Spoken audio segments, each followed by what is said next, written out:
So when I asked to serve in this new role that I have, he was one of the first leaders I called and invited to return. I first met the president about 25 years ago, but I worked most closely with him during the early months of COVID. This was March 2020. Markets were under extreme stress. Some economists were warning we could be headed towards a second Great Depression. What stood out to me during the extraordinary period was a president's willingness to bring together people from governments, from business, across institutions, across perspective, to think differently, and importantly, to act decisively. That instinct to act, especially in pivotal moments, is one reason I think he values the World Economic Forum. It is a unique institution that brings together the largest combination of government officials, business leaders, technology leaders, civil society and NGO leaders, anywhere in the world for a genuine dialogue. And particularly, importantly, this year. Thankfully, this group is meeting under better economic circumstances than during the pandemic. But once again, we're facing very serious different economic conditions around the world. One of the central challenges that is impacting me is how capitalism can benefit more, and how can we broaden our global economy for greater and greater participation. That is a question where the president has shown real leadership through investing in infrastructure, reducing barriers to growth, and initiatives like the Trump account, designed to give more Americans a direct stake in the growth of the U.S. economy. As he enters the second year of his second term, we are interested in hearing his plans for 2026 and beyond, and will no doubt create more and more conversation. And that's what the forum is about, a serious conversation in the spirit of dialogue. Discussions where the world is headed, where are we going, and these discussions would be incomplete without the President of the United States, the most important leader in the world. We appreciate him here, so let me introduce and welcome back to Davos the President of the United States, Donald J. Trump.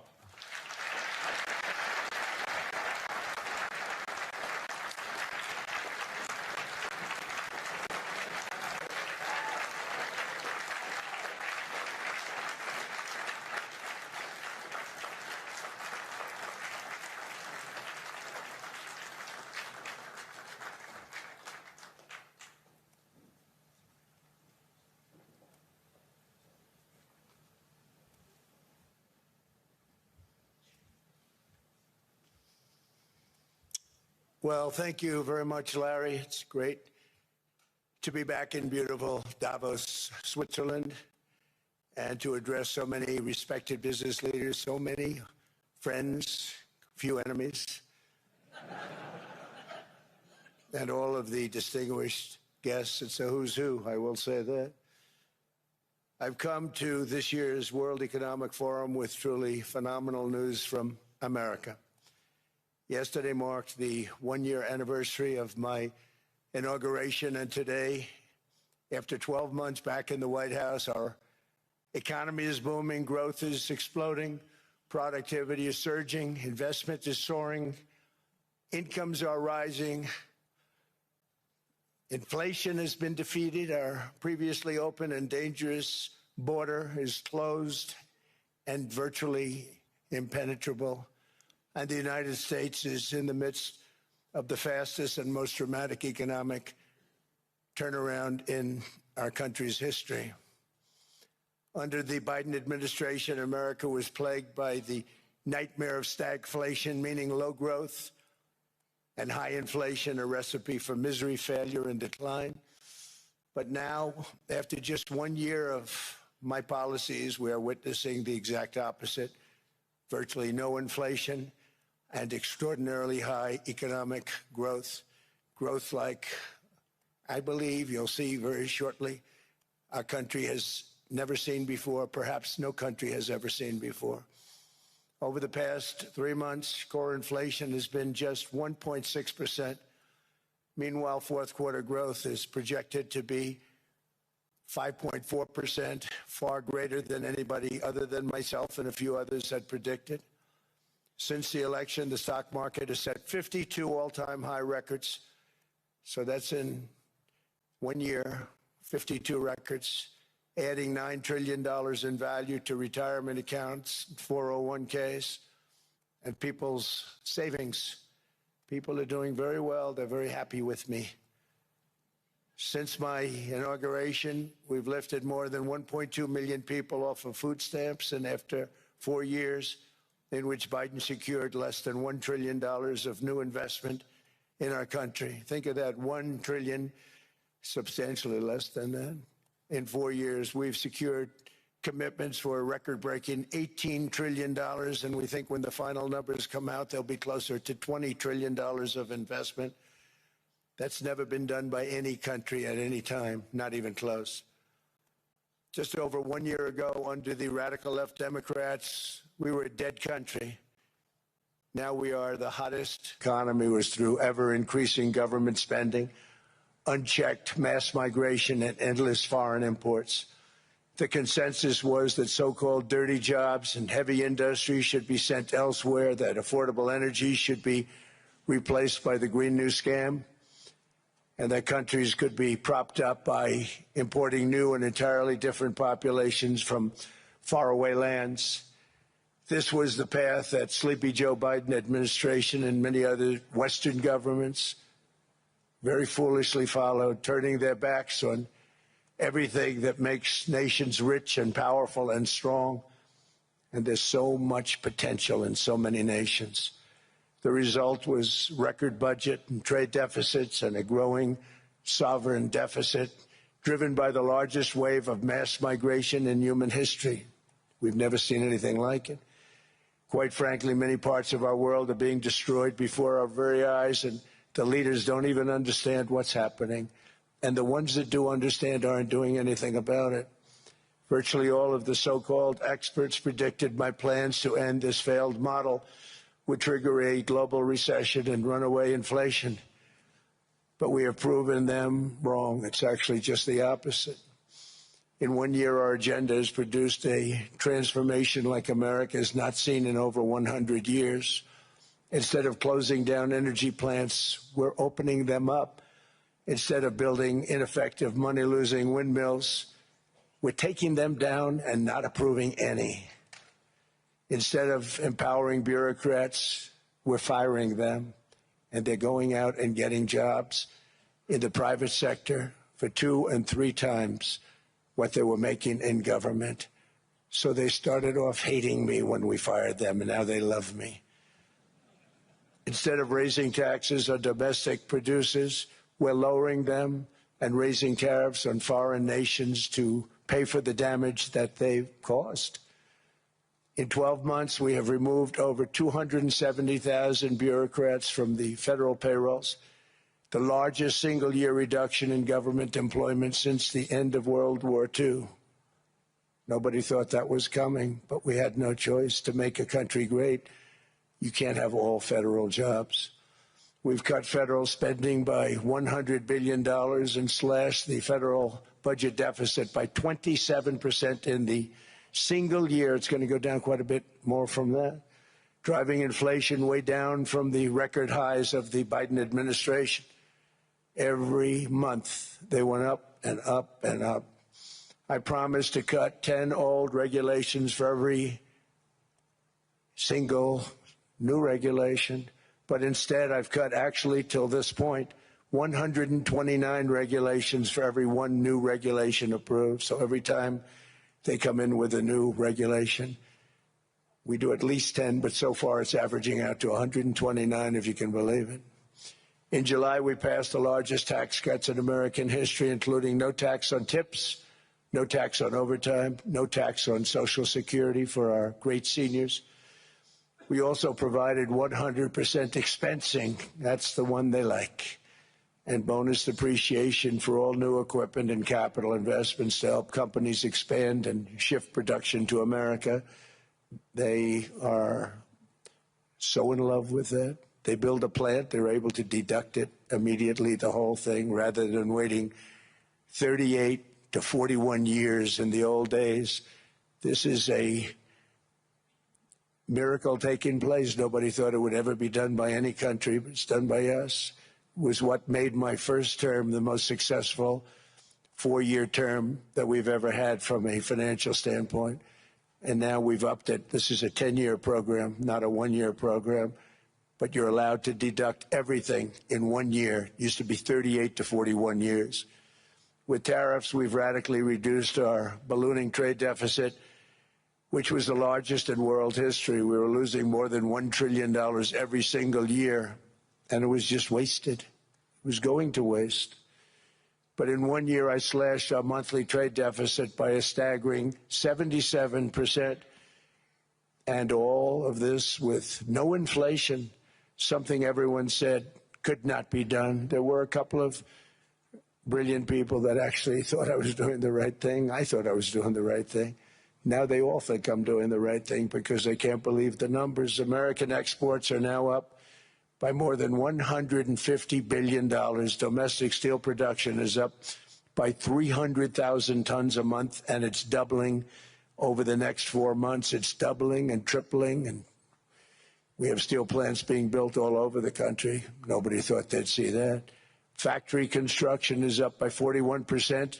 And that number is really going to skyrocket right now because that's during a process that they're putting in to get their approvals, and we've given very, very quick, fast approvals. In the process, we've made historic trade deals with partners covering 40% of all U.S. trade. Some of the greatest companies and countries in the world. We have countries as our partner, too. The European nations, Japan, South Korea. They're our partners. They've gone into massive deals with us, especially on oil and gas. And these agreements raise growth and cause stock markets to boom, not only in the U.S., but virtually every country that came to make a deal, because, as you've learned, when the United States goes up, you follow. It's really become a staple. In America, I've stopped the nation-wrecking energy policies that drive up prices while sending jobs and factories to the world's worst polluters. They are indeed polluters. Under Sleepy Joe Biden, new domestic oil and gas leases fell by 95%. Think of that. And they wonder, why was gasoline going up so fast? The gasoline actually topped $5 a gallon, and some places $7 a gallon, and more than 100 major power plants were violently shut down by incompetent people that had no idea what the hell they were doing. Under my leadership, U.S. natural gas production is at an all-time high by far. U.S. oil production is up by 730,000 barrels a day, and last week we picked up 50 million barrels from Venezuela alone.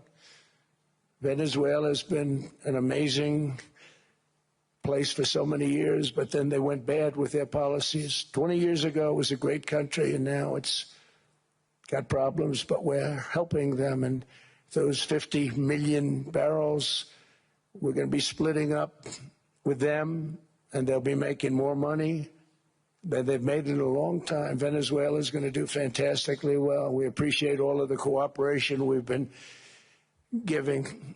We've been giving great cooperation. Once the attack ended, and they said, let's make a deal. More people should do that. But Venezuela is going to make more money in the next 6 months than they've made in the last 20 years. Every major oil company is coming in with us. It's amazing. It's a beautiful thing to see. The leadership of the country has been very good. They've been very, very smart.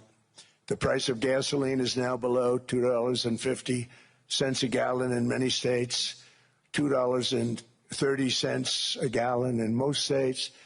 Then we'll soon be averaging less than $2 a gallon. In many places, it's already down even lower, $1.95 a gallon. Numerous states are at $1.99, numbers that nobody has heard for years. Actually, since my last administration, we got it down to around those numbers. I've signed an order directing and approval of many new nuclear reactors. We're going heavy into nuclear. I was not a big fan because I didn't like the risk, the danger, but they have the progress they've made with nuclear is unbelievable, and the safety progress they've made is incredible. We're very much into the world of nuclear energy, and we can have it now at good prices and very, very safe. And we're leading the world in AI by a lot.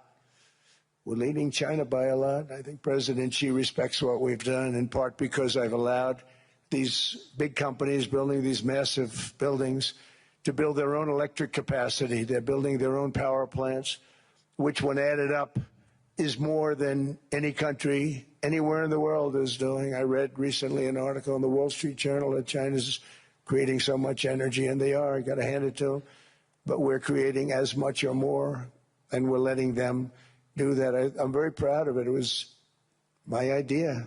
I said, you can't create this much energy. We needed more than double the energy currently in the country just to take care of the AI plants. And I said, we can't do that. We have an old grid system. And I came up with the idea, you know, you people are brilliant. You have a lot of money. Let's see what you can do. You can build your own electric generating plants. And they looked at me. They didn't believe me. All of the names that are, I think, in the room right now, if you want to know the truth, they didn't believe it. And I said, no, you can't. They came back 2 weeks and they didn't have the plant. They said, we thought you were kidding. I said, no, not only am I not kidding, you're going to have your approvals within 2 weeks. I always say nuclear will take 3 weeks. But most aren't going that. They're going oil and gas. They're even going coal in some cases. Because of my landslide election victory, the United States avoided the catastrophic energy collapse which befell every European nation that pursued the Green New Scam, perhaps the greatest hoax in history. The Green New Scam, windmills all over the place, destroy your land, destroy your land. Every time that goes around, you lose $1,000. You're supposed to make money with energy, not lose money. Here in Europe, we've seen the fate that the radical left tried to impose on America. They tried very hard. Germany now generates 22% less electricity than it did in 2017. And it's not the current chancellor's fault. He's solving the problem. He's going to do a great job. But what they did before he got there, I guess that's why he got there. And electricity prices are 64% higher. The United Kingdom produces just 1/3 of the total energy from all sources that it did in 1999. Think of that, 1/3. And they're sitting on top of the North Sea, one of the greatest reserves anywhere in the world, but they don't use it. And that's one reason why their energy has reached catastrophically low levels with equally high prices. High prices, very low levels. Think of that, 1/3. And you're sitting on top of the North Sea, and they like to say, well, you know, that's depleted. It's not depleted. It's got 500 years. They haven't even found the oil. The North Sea is incredible. They don't let anybody drill. Environmentally, they don't let them drill. They make it impossible for the oil companies to go. They take 92% of the revenues. So the oil companies say, we can't do it. They came to see me. Is there anything you can do? I want Europe to do great. I want UK to do great. Sitting on one of the greatest energy sources in the world, and they don't use it. In fact, their electricity prices have soared 139%. There are windmills all over Europe. There are windmills all over the place, and they are losers. One thing I've noticed is that the more windmills a country has, the more money that country loses and the worse that country is doing. China makes almost all of the windmills, and yet I haven't been able to find any wind farms in China. Did you ever think of that? It's a good way of looking at it. They're smart. China is very smart. They make them, they sell them for a fortune.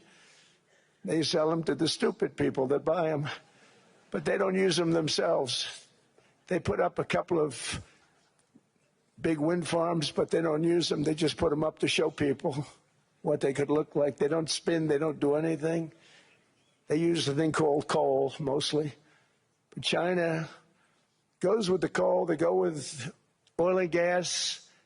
They're starting to look at nuclear a little bit. And they're doing just fine. They make a fortune selling the windmills, though. And I think really that's one that they wouldn't be surprised if it stopped. They are shocked that it continues to go. They're very friendly with me. They're shocked that people continue to buy those damn things. They killed the birds. They ruin your landscapes. Other than that, I think they're fabulous, by the way. Stupid people buy them.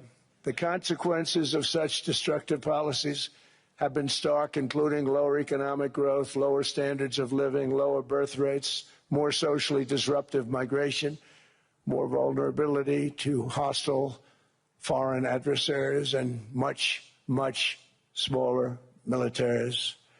The United States cares greatly about the people of Europe. We really do. I mean, look, I am derived from Europe, Scotland and Germany, 100% Scotland, my mother, 100% German, my father.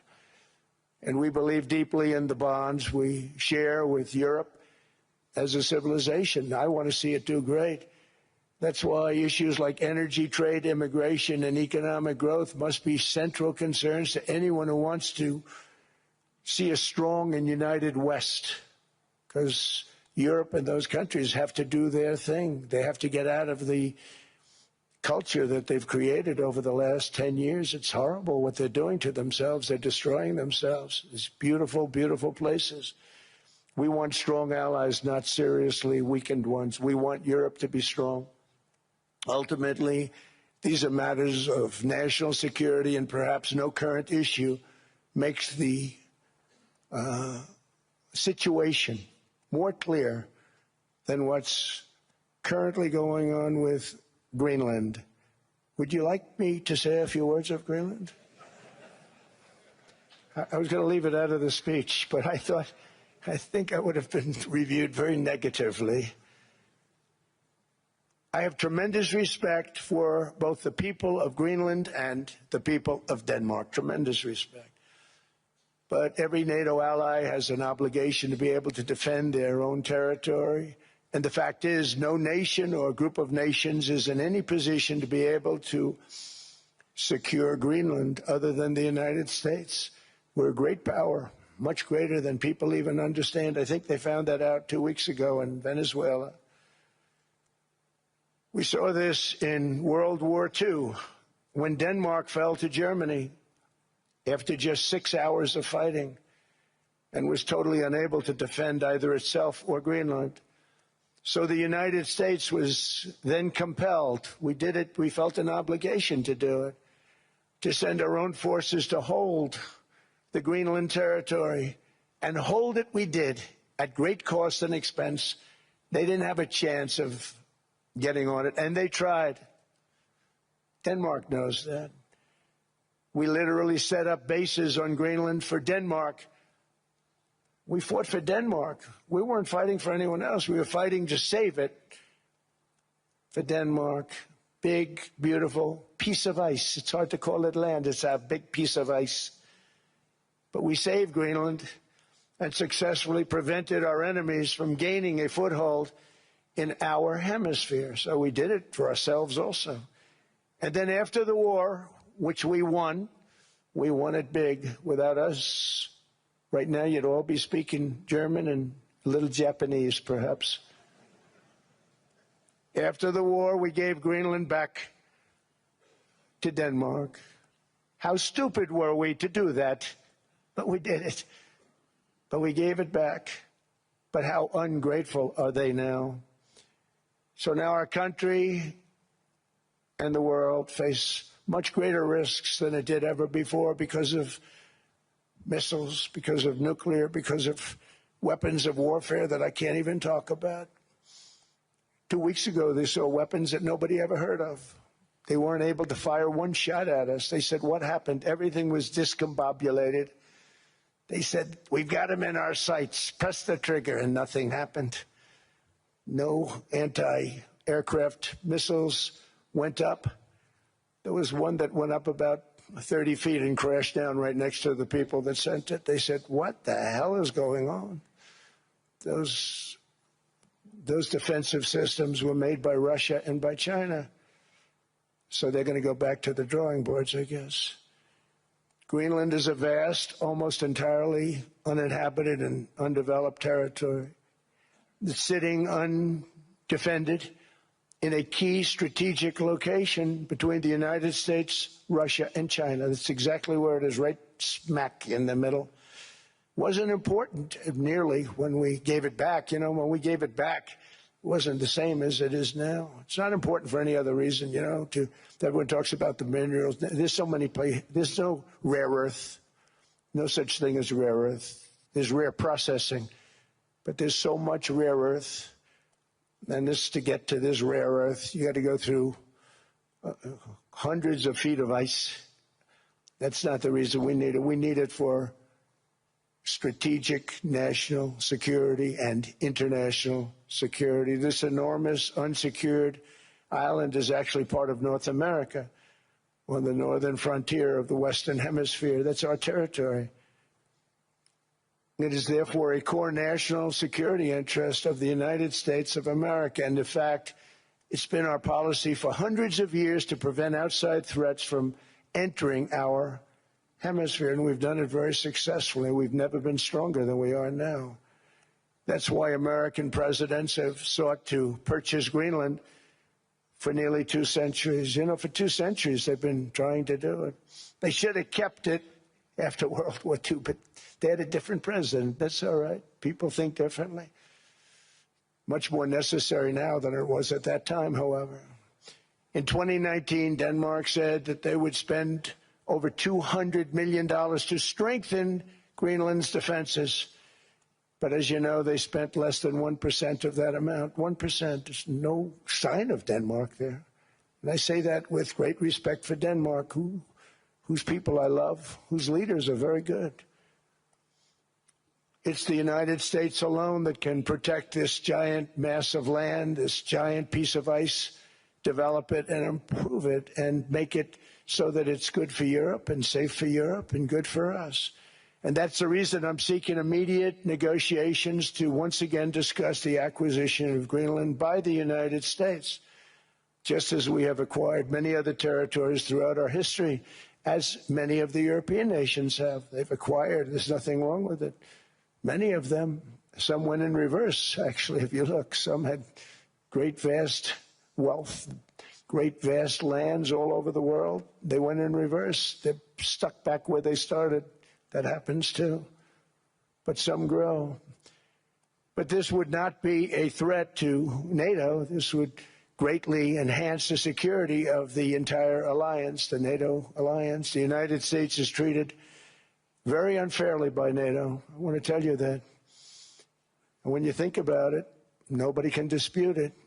We give so much and we get so little in return. And I've been a critic of NATO for many years.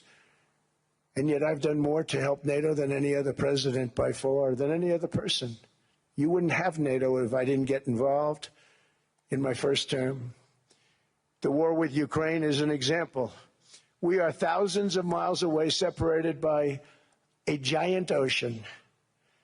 It's a war that should have never started, and it wouldn't have started if the 2020 U.S. presidential election weren't rigged. It was a rigged election. Everybody now knows that. They found out. People will soon be prosecuted for what they did.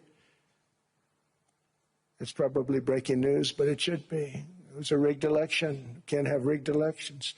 You need strong borders, strong elections, and ideally a good press. I always say it. Strong borders, strong elections, free, fair elections, and a fair media. The media is terrible. It's very crooked. It's very biased, terrible. But someday it'll straighten out because it's losing all credibility. Think of it. When I went in a landslide, a giant landslide, won all 7 swing states, won the popular vote, won everything, and I only get negative press, that means that it has no credibility.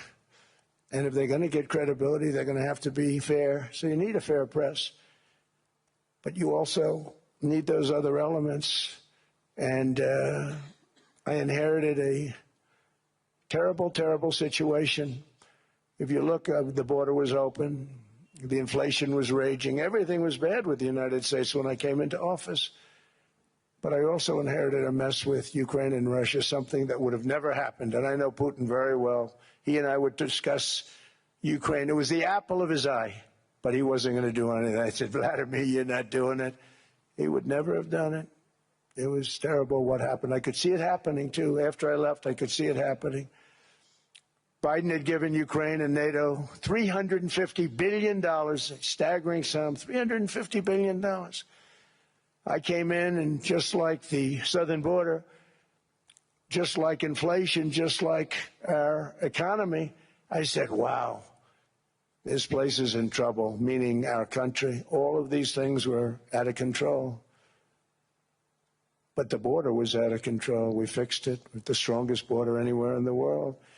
And I've now been working on this war for 1 year, during which time I settled 8 other wars.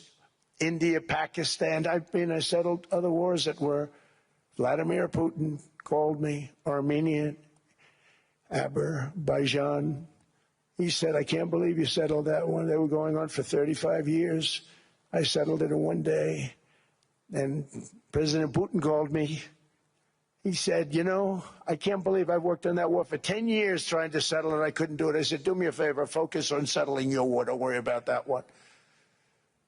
What does the United States get out of all of this work, all of this money, other than death, destruction, and massive amounts of cash going to people who don't appreciate what we do? They don't appreciate what we do. I'm talking about NATO. I'm talking about Europe.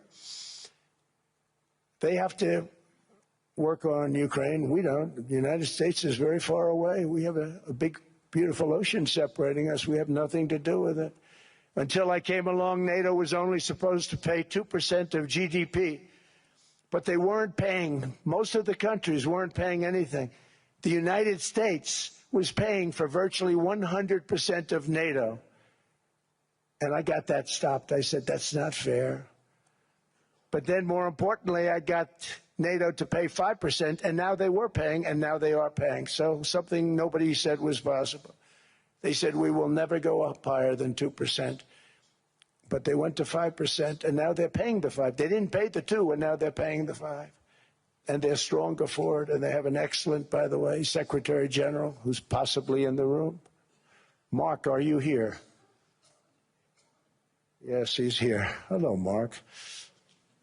We never asked for anything, and we never got anything. We probably won't get anything unless I decide to use excessive strength and force, where we would be, frankly, unstoppable.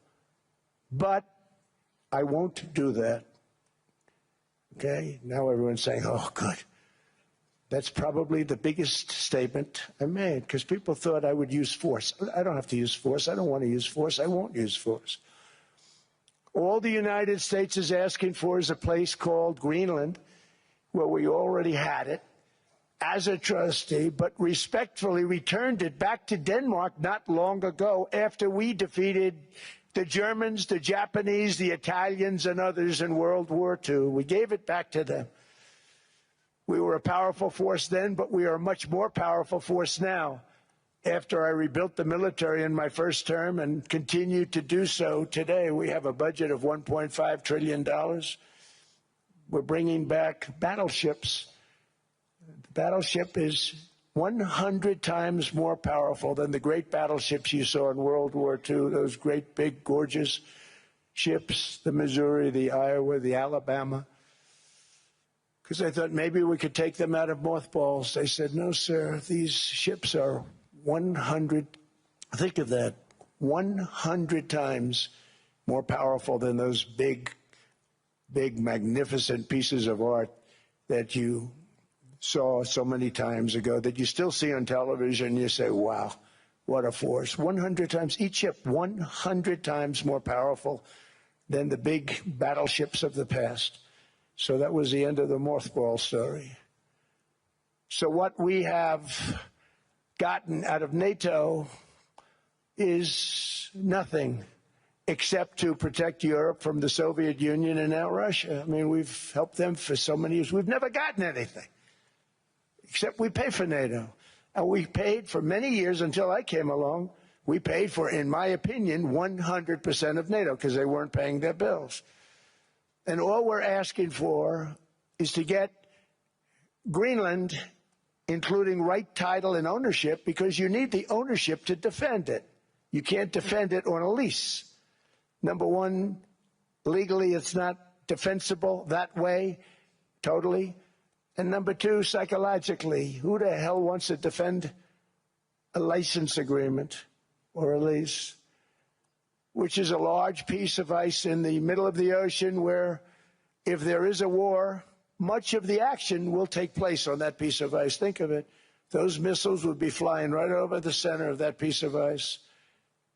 All we want from Denmark for national and international security and to keep our very energetic and dangerous potential enemies at bay is this land on which we're going to build the greatest golden dome ever built. We're building a golden dome that's going to, just by its very nature,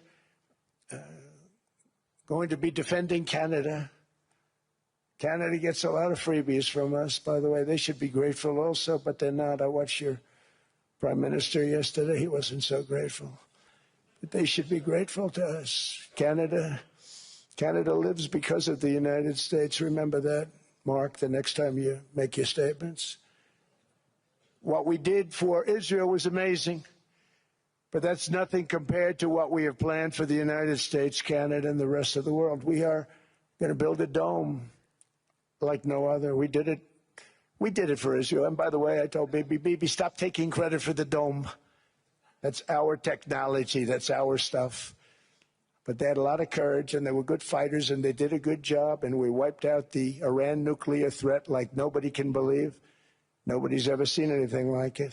That, Venezuela, taking down Soleimani, wiping out al-Baghdadi when he tried to reinstitute ISIS. We did a lot. I did a lot of big things, all perfectly executed. Everyone was perfectly executed. Somebody told me that, a military expert told me, sir, everything you've done has been perfectly executed. I said, I know. So other presidents have spent, whether foolishly or not, trillions and trillions of dollars on NATO and gotten absolutely nothing in return. We've never asked for anything. It's always a one-way street. Now they want us to help them with Ukraine. And we say, we're going to. I'm really helping, not even them. I want to see, last week, if you saw, it was 10,000 soldiers, but last month it was 31,000 soldiers died. 31,000. That's this room times, the number of people in this room times 30. Think of it. 30,000 soldiers died in 1 month. The month before it was 27,000. The month before that it was 28,000. The month before that it was 25,000. It's a bloodbath over there. And that's what I want to stop. It doesn't help the United States, but these are souls. These are young people. Look like you, look like some of you right in the front row. They go to war. Their parents are so proud. Oh, there he goes, comes back. 2 weeks later, they get a call, your son's head's been blown off. I want to stop it. It's a horrible war. It's the worst since World War II. They keep going. They'll exceed World War II. The numbers are staggering, how many people they've lost. They don't want to talk about it. Ukraine and Russia lost just tremendous amounts. And I'm dealing with President Putin, and he wants to make a deal, I believe. I'm dealing with President Zelensky, and I think he wants to make a deal. I'm meeting him today. He might be in the audience right now. But they got to get that war stopped because too many people are dying, needlessly dying. Too many souls are being lost. It's the only reason I'm interested in doing it.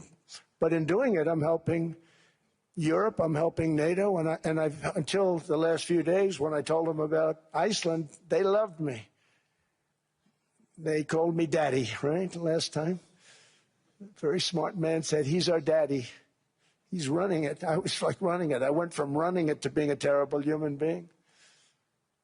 But now what I'm asking for is a piece of ice, cold and poorly located, that can play a vital role in world peace and world protection.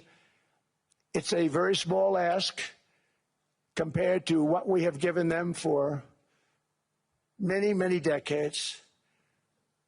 But the problem with NATO is that we'll be there for them 100%. But I'm not sure that they'd be there for us. If we gave them the call, gentlemen, we are being attacked. We're under attack by such and such a nation. I know them all very well. I'm not sure that they'd be there. I know we'd be there for them. I don't know that they'd be there for us. So with all of the money we expend, with all of the blood, sweat, and tears, I don't know that they'd be there for us. They're not there for us on Iceland, that I can tell you. I mean, our stock market took the first dip yesterday because of Iceland. So Iceland's already cost us a lot of money. But that dip is peanuts compared to what it's gone up. And we have an unbelievable future in that stock. That stock market is going to be doubled. We're going to hit 50,000, and that stock market's going to double in a relatively short period of time because of everything that's happening. But this is a good example. After giving NATO and European nations trillions and trillions of dollars in defense, they buy our weapons. We make the greatest weapons in the world, but now we're going to make them faster, much faster. You saw that. I put a cap on the salaries. Then I put no buybacks, no stock buybacks, no various other things that they were doing. I mean, they were making $50 million, but it would take them 3 years to give you a Patriot missile. I said, that's not good. My chauffeur can do a better job than that, and he makes slightly less than 50. They make big salaries. If they're going to make those big salaries, they're going to have to produce a lot faster. The good news is we have the greatest equipment in the world. Now we're going to start making it a lot faster. They're going to build additional plants. And all of the money that goes into stock buybacks is going to go into building plants. We're not allowing stock buybacks by defense companies any longer. They're going to build new plants to make Tomahawks, Patriots. We have the best equipment, F-35s. F-47, the new one just coming out. They say it's the most devastating plane, fighter jet ever. Who knows? They called it 47. If I don't like it, I'm going to take the 47 off it. I wonder why they called it 47. We'll have to think about that. But if I don't like it, I'm going to take that 47 off. But it's supposed to be the Stage 6. It's supposed to be the first Stage 6 plane, undetectable, like our B-2 bombers were undetectable. They flew right over Iran. They were undetectable. And they did their job, and they got the hell out of there. So we want a piece of ice for world protection, and they won't give it. We've never asked for anything else, and we could have kept that piece of land, and we didn't. So they have a choice. You can say yes, and we will be very appreciative, or you can say no, and we will remember. A strong and secure America means a strong NATO, and that's one reason why I'm working every day to ensure our military is very powerful, our borders are very strong, and above all, our economy is strong because national security requires economic security and economic prosperity, and we have the greatest that we've ever had. Biden and his allies destroyed our economy and gave us perhaps the worst inflation in American history. They say 48 years, I say forever, but I think 48 years is the equivalent to forever.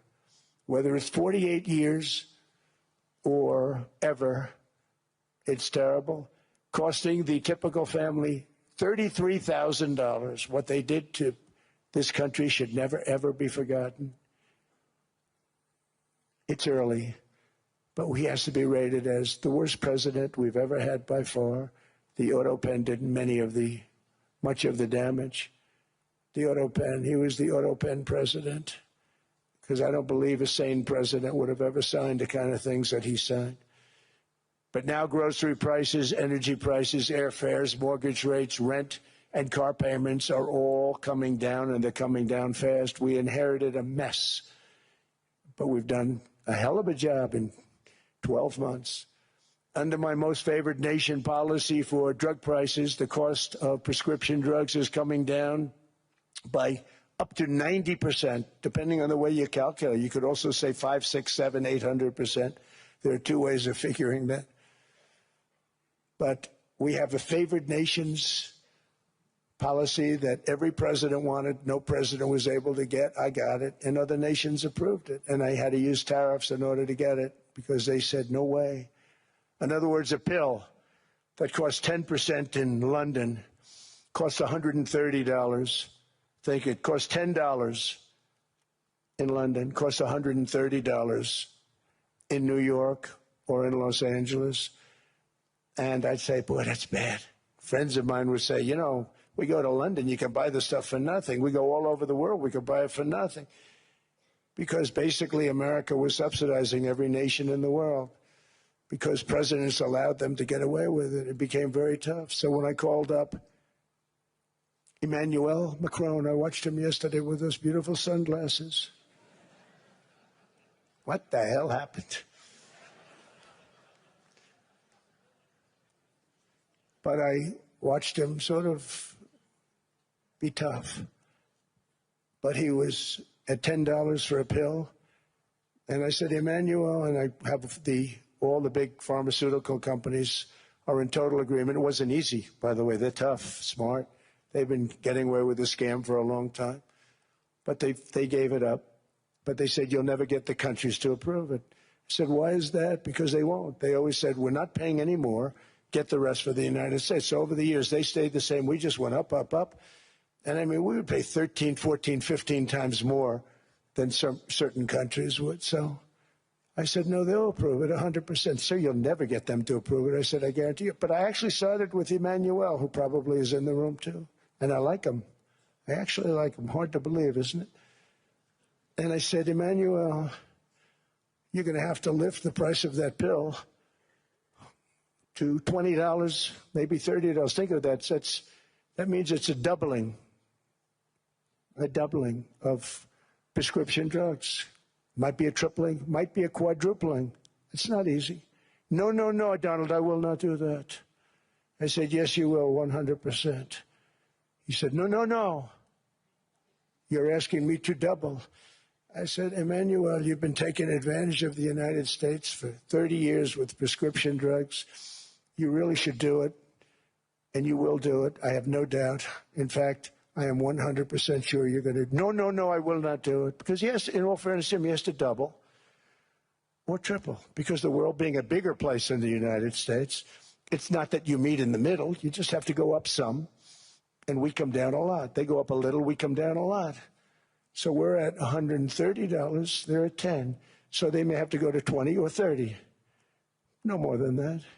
I said, Emmanuel, you're going to be doubling or tripling? No, no, no. I said, here's the story, Emmanuel. The answer is you're going to do it. You're going to do it fast. And if you don't, I'm putting a 25% tariff on everything that you sell into the United States and a 100% tariff on your wines and champagnes. And that's about 10 times more than what I'm requesting. And you're going to do it. I don't want to go public with it, but you may make me do that. No, no, Donald, I will do it. I will do it. It took me, on average, 3 minutes a country, saying the same thing. You will do it. They all said, no, no, no, I will not do it.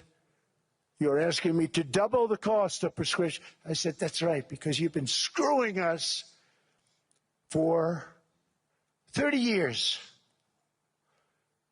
And they said, we will not do it. I said, that's all right. On Monday morning, we're putting a 25, 30, 50. I gave different numbers for different countries. This is also national security we're talking about. Not fair. We're not going to subsidize the whole world. And every one of those countries have agreed to do it. So one of the biggest things that I've done is the fact that we have now most favored nation. We will pay whatever the lowest price is in the entire world. So our drug prices are going to be coming down by staggering 90%. Again, you could say 1,000%, 2,000%. Depends on the way you want to figure it, but we'll go with the way the fake news likes it better because it sounds, can you imagine a 90% reduction sounds much worse. But drug prices are going to be coming down tremendously in all the nations, and I appreciate them doing it, but they did it, in all fairness, without tariffs. I wouldn't have been able to get it done. After declining $3,000 under Biden, real incomes are up in the United States by $2,000, $3,000, and even $5,000 and more. Home ownership has always been a symbol of health and vigor of American society, but that goal fell out of reach for millions and millions of people in the Biden era because interest rates went up so high. Today, I'm taking action to bring back this bedrock of the American dream. In recent years, Wall Street giants and institutional investment firms, many of you are here, many of you are good friends of mine, many of you are supporters. Sorry to do this to you, I'm so sorry. But you've driven up housing prices by purchasing hundreds of thousands of single-family homes, and it's been a great investment for them. Often as much as 10% of houses on the market. You know, the crazy thing is a person can't get depreciation on a house, but when a corporation buys it, they get depreciation. Okay, that's something we're going to have to think about, too. I don't know if too many people think about that. You buy a corporation, they buy 500 houses. They buy hundreds of thousands. They buy 500 houses. They can take depreciation. A person sweats and works and buys one house, they can't. But homes are built for people, not for corporations, and America will not become a nation of renters. We're not going to do that. That's why I have signed an executive order banning large institutional investors from buying single-family homes. It's just not fair to the public. They're not able to buy a house. And I'm calling on Congress to pass that ban into permanent law, and I think they will. One of the biggest barriers to saving for a down payment has been surging credit card debt. The profit margin for credit card companies now exceeds 50%, one of the biggest. And they charge Americans interest rates of 28%, 30%, 31%, 32%. Whatever happened to usury? So to help our citizens recover from the Biden disaster, all caused by this horrible precedent, I'm asking Congress to cap credit card interest rates at 10% for 1 year. And this will help millions of Americans save for a home. They have no idea they're paying 28%. They go out there a little late in their payment and they end up losing their house. It's terrible. To unleash innovation in savings and financing, I'm also working to ensure America remains the crypto capital of the world. And to that end, last year I signed the landmark Genius Act into law. Now Congress is working very hard on crypto market structure legislation, Bitcoin, all of them, which I hope to sign very soon, unlocking new pathways for Americans to reach financial freedom. And I did it for two reasons. Number one, I thought it was politically good, and it was. I got tremendous political support. But more importantly, China wanted that market, too. It's just like they want the AI. And we've got that market, I think, pretty well locked up. If I didn't do it, you know, Biden was totally against it until before the election when they realized that, you know, there were millions of people voting against him over crypto. And all of a sudden they loved it very much, but it was too late. They blew it. But it is politically popular, but it's much more importantly, we have to make it so that China doesn't get the hold of it. And once they have that hold, we're not going to be able to get it back. So I'm honored to have done it. Finally, I've instructed government-backed institutions to purchase up to $200 billion in mortgage bonds to bring down interest rates. And I'll be announcing a new Fed chairman in the not-too-distant future. I think he'll do a very good job. See, I gave away some of it. He did give that away. So we have something, got something, but somebody that's very respected. They're all respected. They're all great. Everyone that I interviewed is great. Everyone could do, I think, a fantastic job. Problem is they change once they get the job. They do. You know, they're saying everything I want to hear, and then they get the job. They're locked in for 6 years. They get the job, and all of a sudden, let's raise rates a little bit. I call them, sir, we'd rather not talk about this. It's amazing how people change once they have the job. It's too bad. sort of disloyalty, but they got to do what they think is right. We have a terrible chairman right now, Jerome, too late Powell. He's always too late. And he's very late with interest rates, except before the election, he was just fine for the other side. So we're going to have somebody that's great, and we hope he does the right job.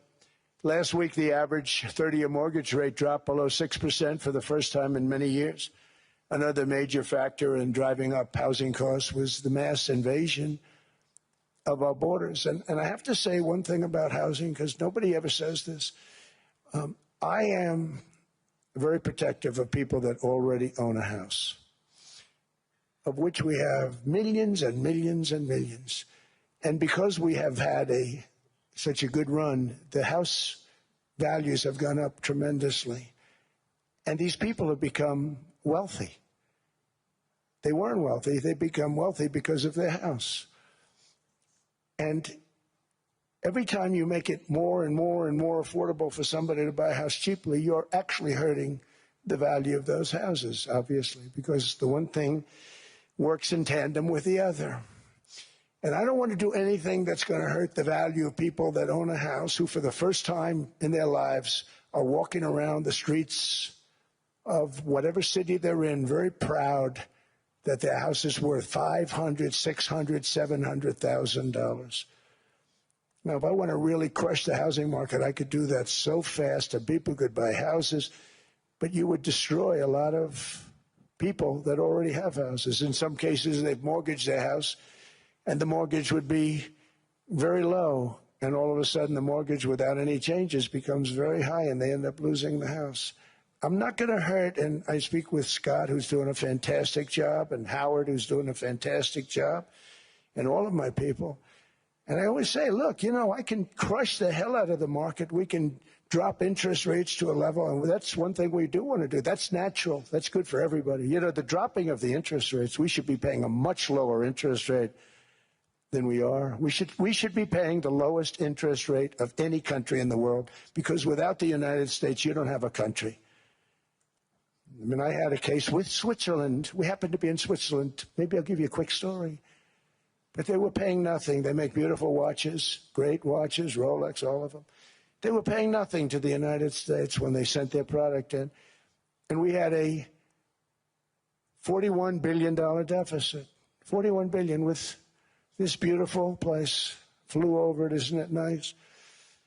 So I said, let's put a 30% tariff on them so that we get back some of it, not all of it at all. We still have a deficit, big deficit. We had 41 million. That's a big deficit. And I said, let's put a tariff on. Different tariffs, different places. You're all party to them. In some cases, victims to them. But in the end, it's a fair thing. And most of you realize that. But we put a 30% tariff on Switzerland, and all hell broke loose. They were calling, I mean, like you wouldn't believe. And I know so many people from Switzerland, incredible place, incredible, brilliant place. But I didn't realize that they're only good because of us. And there's so many other examples. I mean, us, probably other places, but a majority of the money they make is because of us, because we never charged them anything. So they come in, they sell their watches, no tariffs, no nothing. They walk away, they make $41 billion on just us. So I said, no, we can't do that. So I'm going to bring it up. I still would have a deficit pretty substantial, but I brought it up to 30%. And I guess Prime Minister, I don't think President, I think Prime Minister called a woman, and she was very repetitive. She said, no, no, no, you cannot do that, 30%. You cannot do that. We are a small, small country. I said, yeah, but you have a big, big deficit. You may be small, but you have a bigger deficit than big countries.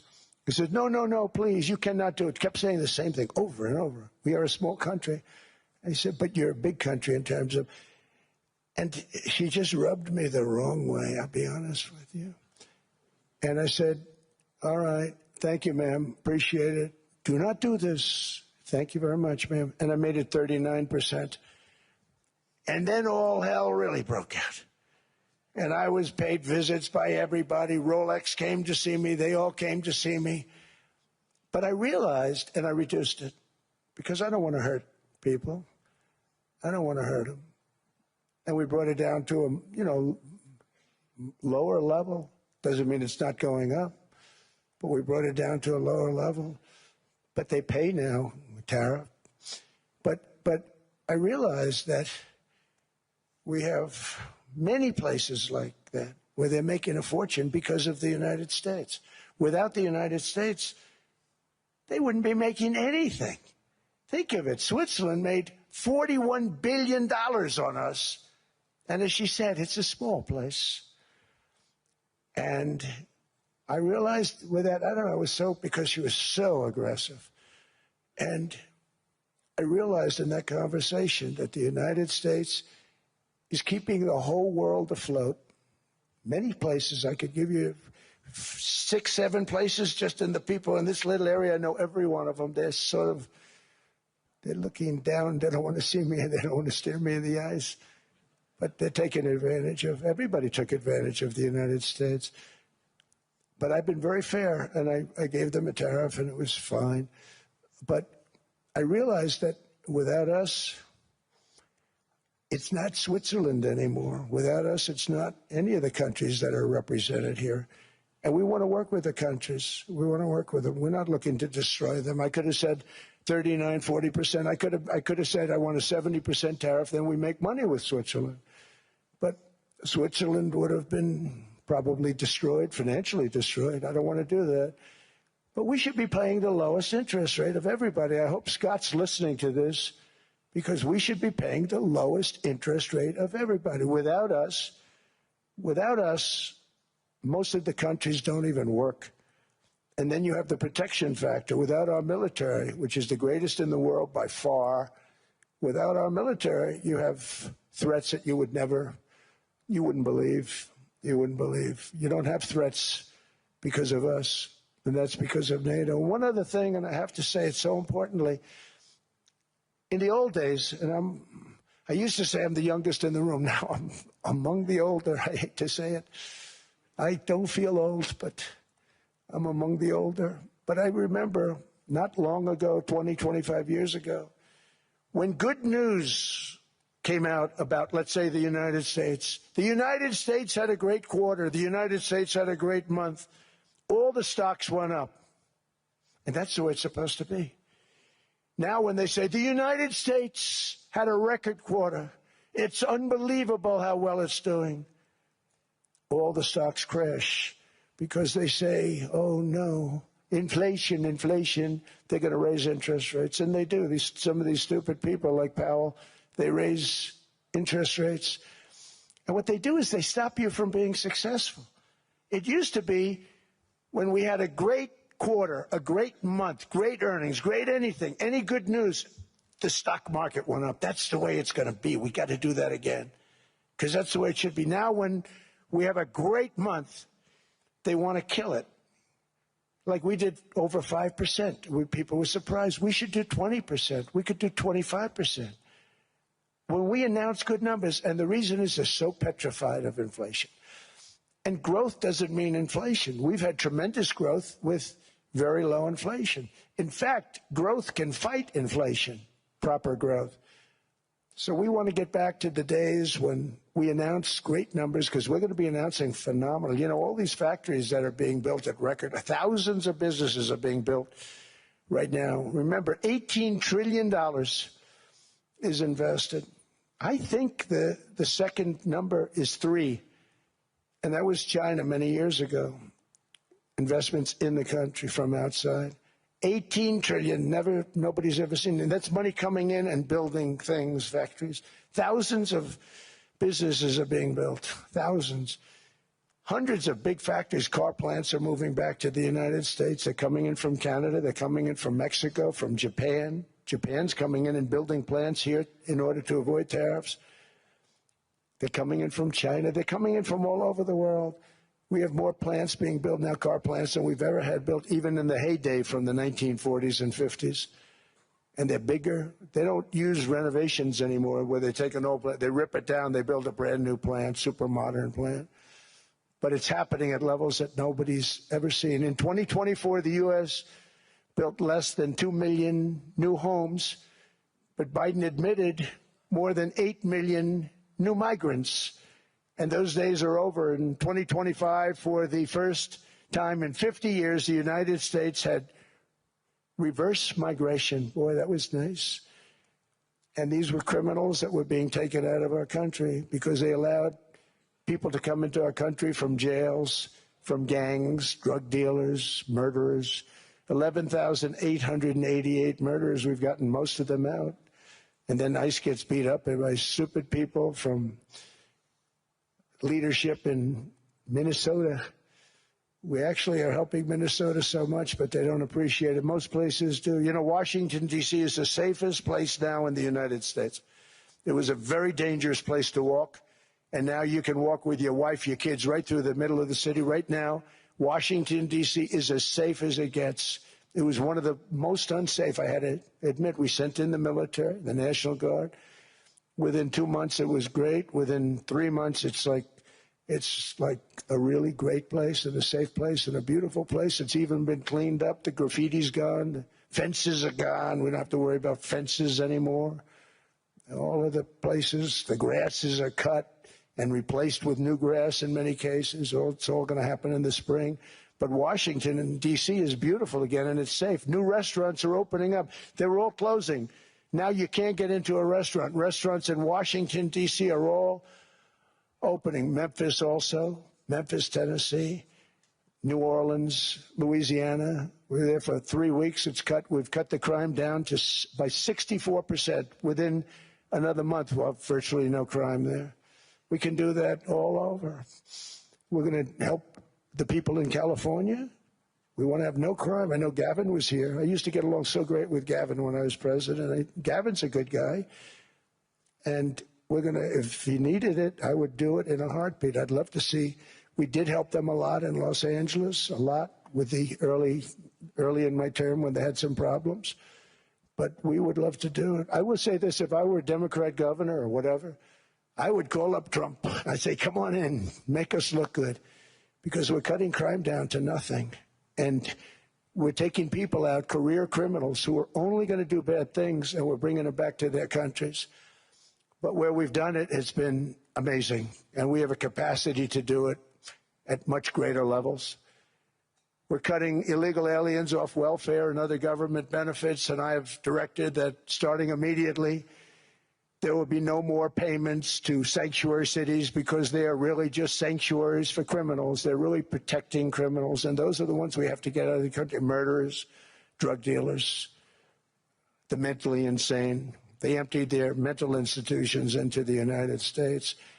And despite that, we have the lowest crime numbers that we've ever had in the history of the country. Just came out. But equally importantly, we're cracking down on more than $19 billion in fraud that was stolen by Somalian bandits. Can you believe that they turned out to be higher IQ than we thought? I always say these are low IQ people. How did they go into Minnesota and steal all that money? And we have, they're pirates. They're good pirates, right? But we shoot them out of the water just like we shoot the drug boats out. They're not pirating too many boats lately, do you notice? When they go out into those boats, they want to take over $1.5 billion tanker loaded up with oil, and they say, we're going to blow up your boat. They have powerful weapons. You hit the side of the boat, you blow the whole thing up. The insurance companies are petrified, so they say, just give them the boat. We'll give them money instead. And I don't do that. We blow them right the hell out of the water. We see them going out, we blow them out of the water. We don't have any pirates so much anymore. If we do, they won't be there long. We've cut down with the hitting of the boats that are loaded up with drugs, including submarines. Can you believe they actually buy small, they call them mini subs, very fast. They're meant for drugs. We've knocked out 2 of them. The Democrats say they were fishing. You have ruined somebody's fishing weekend. I would say a submarine is not a fishing boat. You don't fish. But we've knocked down drugs by water, the oceans, the sea, by 97.2%. Think of that. And I actually say, who the hell are the 3%? Because I would not want to be piloting one of those boats. We knocked them down, and now we're going to start on land. We're going to knock it all out. The land is the easy part. What we did on sea is incredible, and that's our great military. The situation in Minnesota reminds us that the West cannot mass import foreign cultures, which have failed to ever build a successful society of their own. I mean, we're taking people from Somalia, and Somalia is a failed, it's not a nation. Got no government, got no police, got no military, got no nothing. And then we have this fake congressperson who they just reported is worth $30 million. You believe this? Ilhan Omar, talking about the Constitution that provides me. She comes from a country that's not a country, and she's telling us how to run America. Not going to get away with it much longer, let me tell you. The explosion of prosperity and conclusion and progress that built the West did not come from our tax codes. It ultimately came from our very special culture. This is the precious inheritance that America and Europe have in common. We share it. We share it, but we have to keep it strong. We have to become stronger, more successful, and more prosperous than ever. We have to defend that culture and rediscover the spirit that lifted the West from the depths of the Dark Ages to the pinnacle of human achievement. We live in an incredible, changing period. It's an unbelievable time, but we have to take advantage of the time that we're in. In our hands are technologies that our ancestors could scarcely have. I mean, they couldn't have even dreamt some of the things that we see today. And so rapidly they're produced. I mean, AI, 2 years ago, nobody ever heard of the term, and now everybody's talking about it. And it can have some very good purpose. It could also have some dangerous purpose, and for that we have to watch out. But some tremendous things are happening because of it. And we're leading by so much. We're doing so well. But opportunities that are bigger and grander than ever before in human history are right before us. It is the pioneers in this room. Many of you in this room are true pioneers. You're two truly brilliant people. Just your ability to get a ticket is brilliant because you have about 50 people for every seat. I don't know what. That's Larry. Everything Larry touches turns to gold. He made this very successful. But you're in this room, and some of you are the greatest leaders anywhere in the world. You're the greatest brains anywhere in the world. And the future is unlimited, and to a large part because of you, and we have to protect you, and we have to cherish you. I always say we have to cherish our brilliant people because there aren't many of them. So together with confidence, boldness, and persistence, let us lift up our people, grow our economies, defend our shared destiny, and build a future for our citizens that is more ambitious, more exciting, more inspiring, and greater than the world has ever seen. We're in a position to do things that nobody else has ever even thought of before. And many of the people in this room are the ones that are doing it, and I want to congratulate you, and I'm with you all the way. You can do things that nobody else can even think about. So I congratulate you on your tremendous success. And the United States is back, bigger, stronger, better than ever before. And I'll see you around. Thank you all very much. Thank you very much.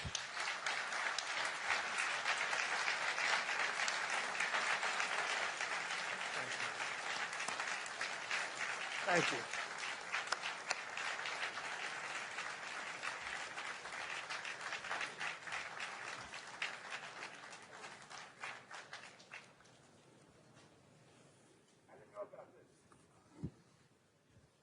This was supposed to be a nice fire chat, Mr. President. Yes, good. I got set up now. I did, though. You made the job for the moderator really easy. Thank you, Mr. President, for your speech. I do have a few follow-up questions, if it's okay. Sure. I don't think I should start with Greenland, maybe. I'll start with the economy. The U.S. economy is doing really, really well. But how to sustain this growth moving forward? Because there's always a recession looming around the corner. Well, you know, the one thing about economies and recessions is sometimes you get hit unexpectedly and there's nothing you can do about it. All brilliant people, but there's nothing. One example was COVID. We had an economy going at levels like nobody had ever seen my first 2.5, 3 years. And then I heard the word pandemic, not COVID. They came up with that name over a period of time. We won't get into that. But I heard the word pandemic. And I had a poll come out that was so strong just prior to that. And I was with the two best pollsters, McLaughlin and Fabrizio. And they said, sir, George Washington and Abraham Lincoln, if they came back and ran as president and vice president, they couldn't beat you. And then what happened is the following day, I was told to stay tuned because there's something really bad happening in China. There are bodies laying all over Wuhan, right around that certain building that we talk about. I always said it came from Wuhan. It did come from Wuhan. And they were body bags. We saw it by satellite. And they said, there are strange things happening in China. And so it began.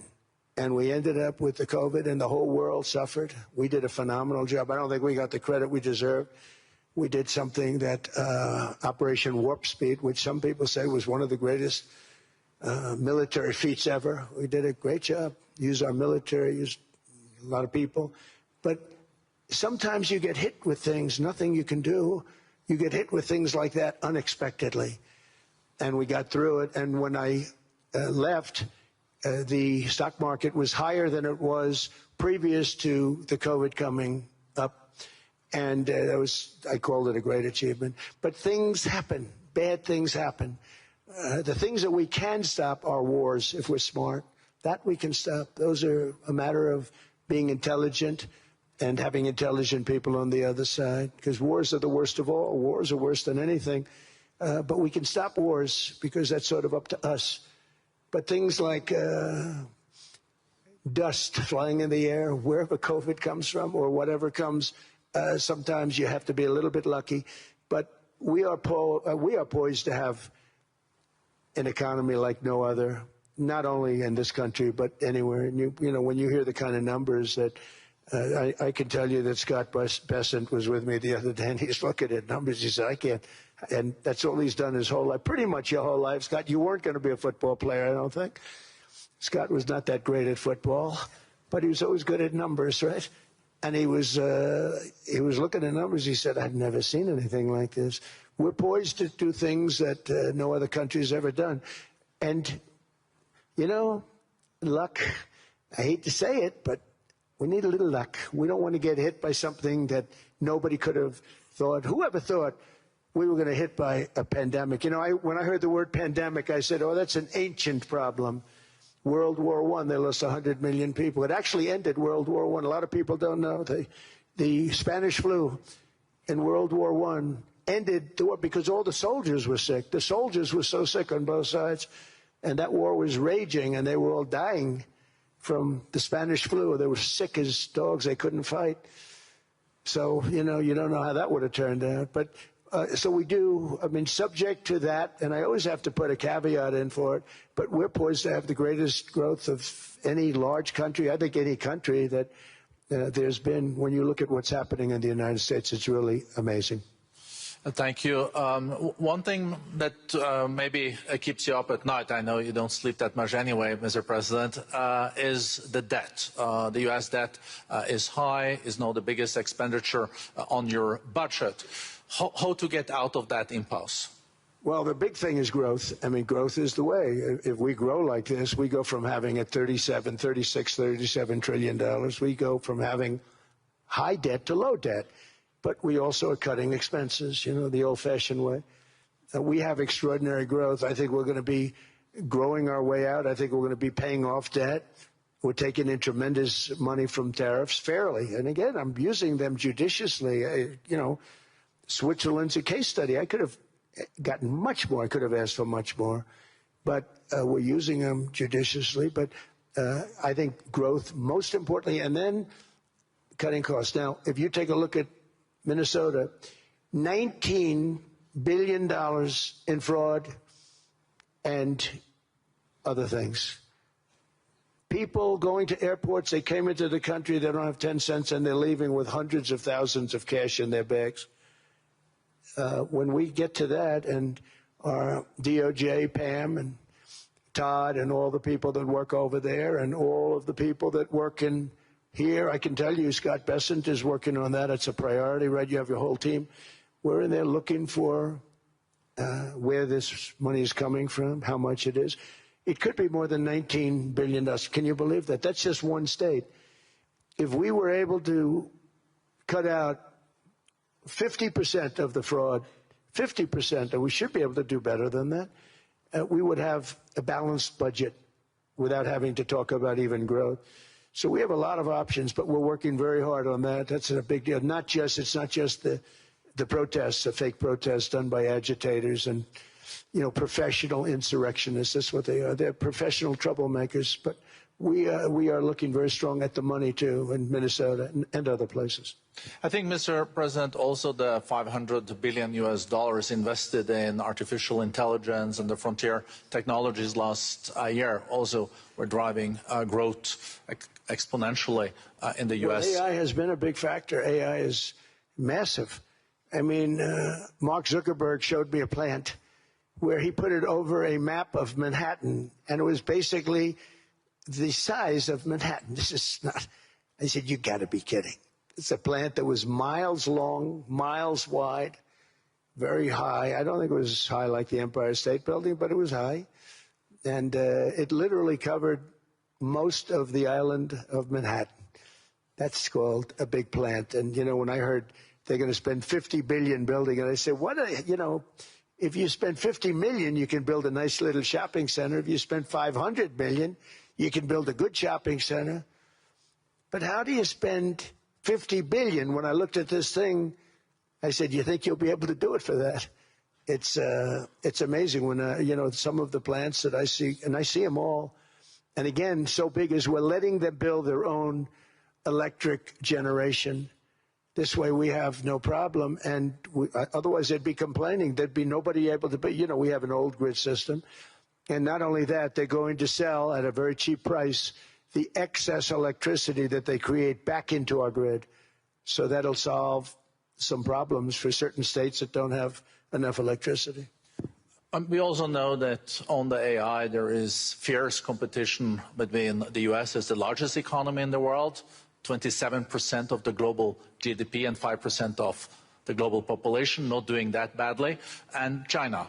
And we know that that competition is very tough on AI. I know you're heading to a state visit to China in April. How do you see the U.S.-China relationship moving forward? Are you able to combine this tough competition with also collaboration? So I've always had a very good relationship with President Xi and with President Putin. Talk about, you know, the larger powers. But I've always had a very good relationship with President Xi of China. He's an incredible man. What he's done is amazing. He's highly respected by everybody. And I do now. I mean, now I have good. It was very severely interrupted by COVID. I used to call it the China virus, but he said, do you think you could use a different name? And I decided to do that because why should we have a problem over that? But I would do that, and they were. You're a true diplomat, huh? I became a diplomat for the first time. Well, you know who taught me that? Marco Rubio. He said, let me teach you about diplomacy. Hey, any guy that gets approved by 100% of the votes, think of it, he got liberal Democrats and radical right Republicans to approve him. He's the only one. The next one was like lost 45 votes, right? But he got all 100 votes voting for him. And at first I wasn't happy about it. I said, wait a minute, I don't like that. And now it turns out that the Democrats probably wish they didn't do that. And Marco has been fantastic. Marco, stand up, please. You have done a great job as Secretary of State. He's going to go down as the best Secretary of State. And Scott, and we have Susie, who's the first female Chief of Staff, and she's the best Chief of Staff, too. And I see Howard Lutnick, who I know spoke. And Howard's fantastic. Some of the deals we're doing are great. And I want to pay particular attention because we have Chris, and Chris, you got up and spoke, I think. He's the #1 oil man in the world, because I was going to put Doug Burgum, who's fantastic. I don't know if Doug's here. Is Doug here? Doug Burgum is fantastic. He said, sir, there's one man better than me. And he introduced me to Chris, and he turns out to be. So we're drilling more oil and gas now than we ever have by almost double. Is that right, Chris? And on top of it, we got a lot coming out of Venezuela. So anyway, so we're doing great. The country is just doing great. We have great people. Thank you. And I see other people. We have Steve Witkoff. We have Jared.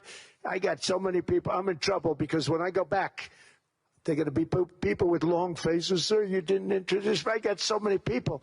And we have a lot of the greatest people anywhere in the world. I know them all. So I won't continue because we'd be here all day. Thank you, Mr. President. We also know that you're a deal maker, and then maybe coming back to Greenland and Ukraine. What kind of deal in the end do you see between the U.S. And Denmark? Because, I guess you see it now as a negotiation going on, or? Well, it's costing Denmark hundreds of millions a year to run it. And Denmark's a small country and wonderful people. But, it's very expensive. It's a very big piece of ice. And it's very important. I mean, I don't want to repeat the speech, but it's very important that we use that for national and international security. That can create a power that will make it impossible for the bad guys to do anything against the perceived good ones. And it's a great block for Europe, just like, Denmark was supposed to spend hundreds of millions of dollars. They didn't spend the money. They didn't spend anything, almost. And we'll see what happens. I just say this. NATO has treated the United States of America very unfairly. We never asked for anything. We never got anything. We actually took care of the needs of NATO for years and years, which I felt was always unfair. So I got NATO to pay because they're rich countries. But I think it's time that NATO step up. We're helping them with Ukraine. Without us, I think Putin would have gone all the way. I think we have it. I think there could have been a World War III, if you want to know the truth. If Kamala was elected, or Joe, any one of those, those thinkers, I think you could have ended up in World War III. And I will say Steve Witkoff has been dealing incredibly with, but we're not going to have World War III. We want to get it stopped, but we're not going to have World War III. I think if I wasn't elected, I think that could have evolved into World War III. It was a very, very bad situation, and it still is, but it's not that kind of bad. It's bad because so many young people are being killed. How close do you think there is on an agreement on Ukraine? I had the pleasure of speaking with Steve Witkoff and Jared Kushner yesterday. I know they're working hard on it. I know that they're also traveling now. Do you see this very close or still? Well, I hate to say it. I thought that was going to be so. I settled 8 wars plus. And I thought that was going to be one of my easier ones. Not the easiest. Some I settled in a matter of hours because I'm good at that stuff. The United Nations should be doing this. I shouldn't be doing it, but it doesn't matter. It's got to get done, saving a lot of lives. We're saving millions of lives. With Ukraine, Russia, there's tremendous hatred between President Zelensky and President Putin. That's not good. That's not good for settlements. We know from dealing. There's abnormal hatred. With that being said, I think Russia wants to make a deal. I think Ukraine wants to make a deal. And we're going to try getting a deal done. I think I can say that we're reasonably close. But what happens is oftentimes we'll have a deal with Russia. Russia's set, and President Zelensky will not do it. You saw that when he was in the Oval Office. I was not happy. And then we'll have President Zelensky who wants to make a deal, and Putin doesn't want to make the deal. It's a very difficult balance, and it's big time, and it is. To use a word, it's a bloodbath. It's horrible what's happening. It's a drone war. The drones are killing, thousands of people a week, thousands. We have to get it stopped. So I believe they're at a point now. I'm going to meet with President Zelensky later today. I believe they're at a point now where they can come together and get a deal done. And if they don't, they're stupid. That goes for both of them. And I know they're not stupid. But if they don't get this done, they are stupid. So I don't want to insult anyone, but you got to get this deal done. Too many people are dying. It's not worth it. President Sisi is sitting on the first row here. He spoke earlier today and also complimented you on the Gaza deal. I think there will be a signing tomorrow. Of course, there are different views on this, but how important do you think this signing is on the board of peace? And do you think this is going to sustain? Do you think we now will see Gaza reconstructed and the billions of US dollars invested? I do. I mean, I think we have peace in the Middle East. There are some little situations like Hamas, and Hamas has agreed to give up their weapons. Now, you know, they were born with a weapon in their hand, so it's not easy to do. When they were born with a rifle in their hand. It's not an easy thing for them, but that's what they agreed to. They've got to do it. And we're going to know, Jared, over the next 2 or 3 days, certainly over the next 3 weeks, whether or not they're going to do it. If they don't do it, they'll be blown away very quickly. They'll be blown away. You know, we have 59 countries that are part of that whole peace deal. And some of those countries aren't even they're near the Middle East, but they're not in the Middle East traditionally. And they want to come in and take out Hamas. They want to come in. They want to do whatever they can. There's a problem with Hezbollah in Lebanon, and we'll see what happens there. But that's a problem. But there are these little flames, but there's peace in the Middle East. Now, had we not gone in and knocked out with those big, beautiful, we just ordered 25 brand new ones, the latest and the greatest, the B-2 bomber. Think of them, they went in there at 2 o'clock in the morning with no moon, no light, no nothing, and every single one of those massive bombs hit its target, 100,000-pound bombs hit its target, every one of them. And then on top of it, from a submarine 300 miles away, we hit the sites with tomahawks, which is an unbelievable weapon. So, you know, we did our job. If we didn't do that, you would have never had peace in the Middle East.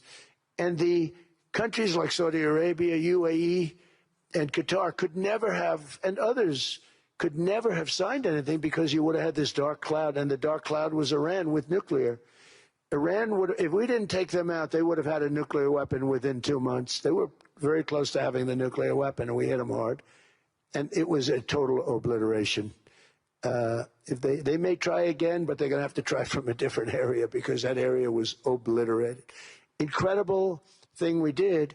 And because we did that, we were able to make peace. If we didn't do that, I would say, Jared and Steve, if we didn't do that, there was no chance of making peace because the countries I just named and other countries could have never signed off. They were afraid. They were afraid. We had a bully. The bully was Iran, the bully of the Middle East. They used to call it for years. They were the bully of the Middle East. They're not the bully of the Middle East anymore. Mr. President, I know you even had to change a plane last night, so I guess you didn't have much sleep, but I think you're...